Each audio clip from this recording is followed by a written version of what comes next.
रोजाना अंधी मंदिर के दरवाजे पर जाकर खड़ी रहती। दर्शन करने वाले बाहर निकलते तो वह अपना हाथ फैला देती और नम्रता से कहती, बाबूजी, अंधी पर दया हो जाए। वह जानती थी कि मंदिर में आने जाने वाले मनुष्य सहृदय और श्रद्धालु हुआ करते हैं। उसका यह अनुमान मिथ्या न था। आने जाने वाले 2-4 पैसे उसके हाथ में रख ही देते। अंधी उनको दुआएं देती और उनकी सहृदयता को सराहती। औरतें भी उसके पल्ले में थोड़ा बहुत अनाज डाल जाया करती थी। सुबह से शाम तक वो इसी प्रकार हाथ फैलाए खड़ी रहती। उसके बाद मन ही मन भगवान को प्रणाम करती और अपनी लाठी के सहारे झोपड़ी का पद ग्रहण करती।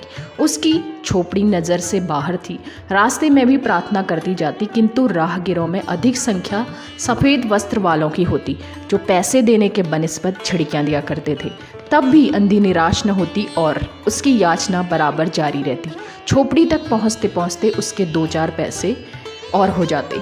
झोपड़ी के करीब पहुंचते ही एक 10 साल का लड़का उछलता कूदता आता और उसकी गोद से चिपट जाता। अंधी टटोल कर उसके माथे को चूमती। बच्चा कौन है, किसका है, कहाँ से आया, इस बात से कोई परिचय न था। 5 साल हुए पास पड़ोस वालों ने इसे अकेले देखा था। इन्हीं दिनों एक शाम के समय लोगों ने उसकी गोद में एक बच्चा देखा। वह रो रहा था। अंधी उसका मुंह चूम चूम कर उसे चुप कराने की कोशिश कर रही थी। वह कोई असाधारण घटना न थी, इसलिए किसी ने भी न पूछा था कि बच्चा किसका है। उसी दिन से यह बच्चा अंधी के पास था और प्रसन्न था। उसको वह अपने से अच्छा खिलाती पिलाती और पहनाती। अंधी ने अपनी झोपड़ी में एक हांडिया गाड़ रखी थी। शाम के समय जो कुछ मांग कर लाती उसे डाल देती और उसे किसी वस्तु से ढक देती, इसलिए कि दूसरे व्यक्तियों की दृष्टि उस पर ना पड़े। खाने के लिए अन्न काफ़ी मिल जाता था। उससे काम चलाती।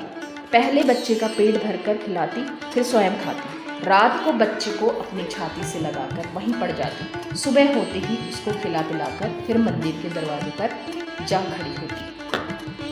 काशी में सेठ बनारसी दास बहुत प्रसिद्ध व्यक्ति हैं। बच्चा बच्चा उनकी कोठी को जानता है। बहुत बड़े देशभक्त और धर्मात्मा हैं। धर्म में उनकी बड़ी रुचि है। दिन के 12 बजे सेठ स्नान ध्यान में संलग्न थे, परंतु ऐसे आदमियों का भी तांता बंधा रहता था जो अपनी पूंजी सेठ जी के पास धरोहर के रूप में रखने आते थे। सैकड़ों भिखारी अपनी जमा पूंजी इन्हें सेठ जी के पास जमा कर जाते। अंधी को भी यह बात मालूम थी, किंतु पता नहीं अब वह अपनी कमाई यहाँ जमा करने में क्यों हिचकिचाती थी।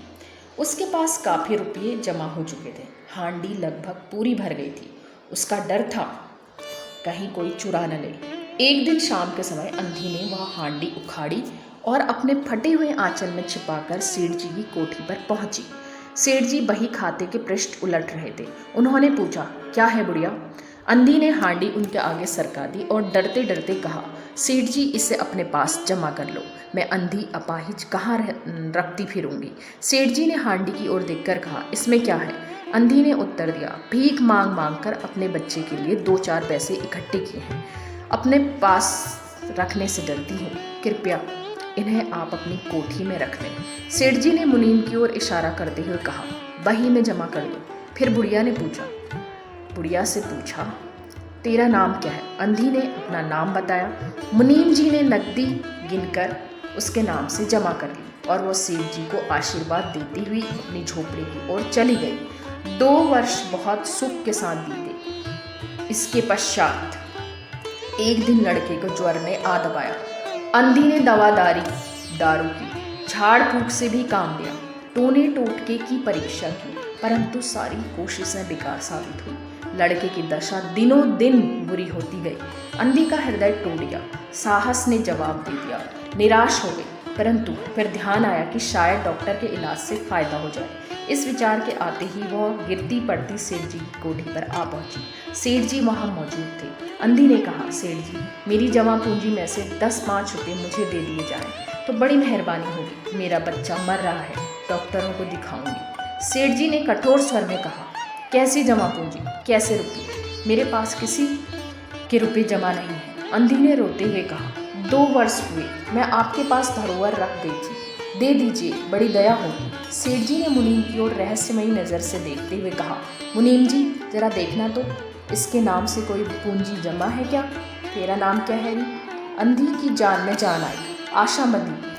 पहला उत्तर सुनकर उसने सोचा कि सेठ बेईमान है, किंतु अब सोचने लगी शायद उसे ध्यान न रहा होगा। ऐसा धर्मी आदमी भी भला कहीं झूठ बोल सकता है। उसने अपना नाम बता दिया। उलट पलट कर देखा, फिर कहा, नहीं तो इस नाम पर कोई पाई भी जमा नहीं है। अंधी वहीं बैठी रही। उसने रो रो कर कहा, सेठ जी, परमात्मा के नाम पर, धर्म के नाम पर कुछ दे दीजिए। मेरा बच्चा जी जाएगा, मैं जीवन भर आपके गुण गाऊंगी। परंतु पत्थर में कोमलता न आई। सेठ जी ने गुस्सा होकर उत्तर दिया, जाती है या फिर नौकरों को बुलाऊं? अंधी लाठी टेक कर खड़ी हो गई और सेठ की तरफ मुंह करके बोली, अच्छा, भगवान तुम्हें बहुत दे, और अपनी झोपड़ी की तरफ चल दी। यह आशीर्वाद न था बल्कि एक दुखी का शाप था। बच्चे की दशा बिगड़ती गई, दवा दारू हुई ही नहीं, फायदा कैसे होता? एक दिन उसकी हालत चिंताजनक हो गई। प्राणों के लाले पड़ गए। उसके जीवन से अंधी भी निराश हो गई। सेठ जी पर रह रहकर उसे गुस्सा आता था।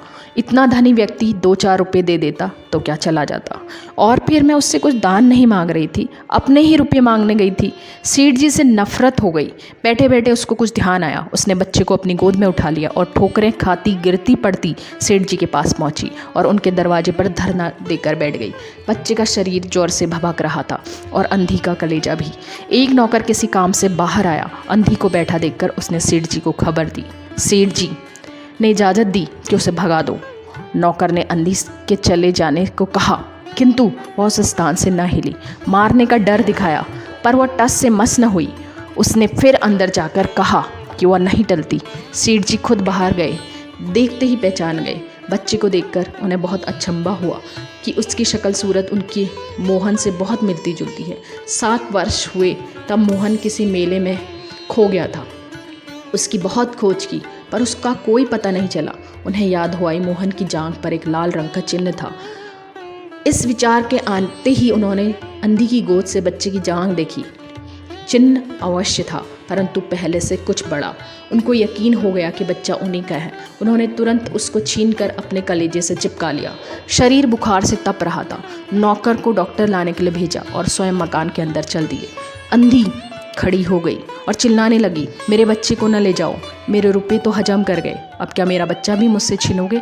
सेठ जी बहुत चिंतित हुए और कहा, बच्चा मेरा है, यही एक बच्चा है, 7 वर्ष पूर्व कहीं खो गया था, अब मिला है, इसलिए इसे नहीं जाने दूंगा और लाख कोशिशें करके भी इसके प्राण बचाऊंगा।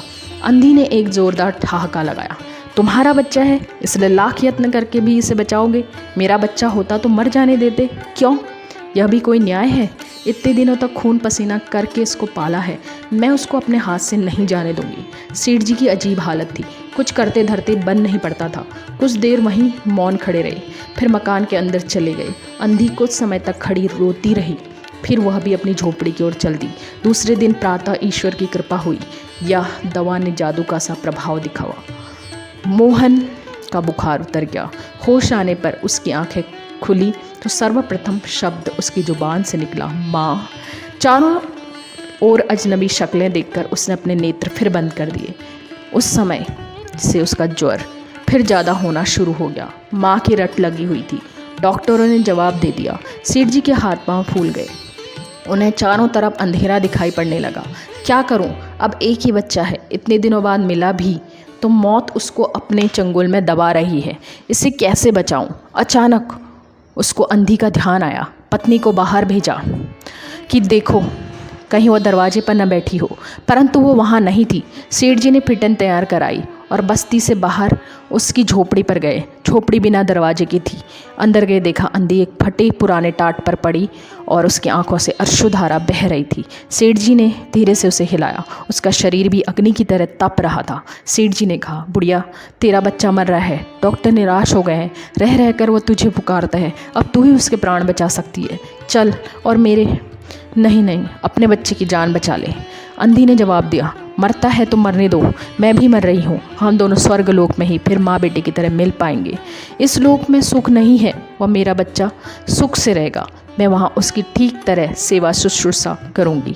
सेठ जी रो दिए। आज तक भी उन्होंने किसी के सामने सिर न झुकाया था, किंतु इस समय अंधी के पाँव पर गिर पड़े और रो रो कर कहा, ममता की लाज रख लो, आखिर तुम भी उसकी माँ हो। चलो, तुम्हारे जाने से वो बच जाएगा। ममता शब्द ने अंधी को बेचैन कर दिया। उसने तुरंत कहा, अच्छा चलो। सेठ जी उसको सहारा देकर बाहर लाए, पिटन पर बिठा दिया, पिटन पर घर की ओर दौड़ने लगी। इस समय सेठ जी और अंधी भिखारिन दोनों की एक ही हालत थी। दोनों को की यही इच्छा थी जल्दी से जल्दी अपने बच्चे के पास पहुंच जाएं। कोठी आ गई। सेठ जी ने सहारा देकर अंधी को उतारा और अंदर ले गए। भीतर जाकर अंधी ने मोहन के माथे पर हाथ फेरा। मोहन पहचान गया कि यह उसकी माँ का हाथ है। उसने तुरंत आंखें खोल ली और उसने अपनी पास खड़े हुए देखकर, माँ तुम आ गई। अंधी भिखारिन मोहन के सिरहाने पर बैठ गई और उसने मोहन का सिर अपनी गोद में रख लिया। उसको बहुत सुख का एहसास हुआ और वह उसकी गोद में तुरंत सो गया। दूसरे दिन मोहन की हालत अच्छी होने लगी और 10-15 दिन में वह बिल्कुल तंदुरुस्त हो गया। जो काम हकीमों के जो शांदे, वैद्यों के पुड़िया, डॉक्टरों के मिक्सचर न कर सके, वह अंधी की प्यार भरी सेवा ने कर दिया। हाँ,